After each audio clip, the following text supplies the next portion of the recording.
how to fix Valorant client problem easy and quick. If you want to fix this problem, it's easy. First, just type here services and then scroll down until you find VGC. Right click on VGC and then click restart.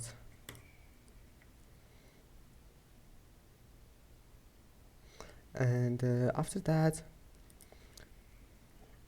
just go to this one here, Windows Security Settings, and then go to Manage Settings, scroll down until you find Exclusions and click Add or Remove.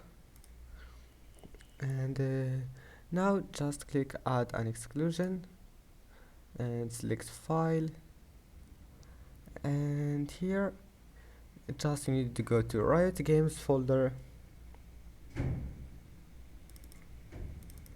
and here is it, Riot Games, and then Valorant live shooter game binaries Win64, and here we'll find Valorant. Click on it and click open, and that's it. Now your problem must be fixed, and see you in the next video.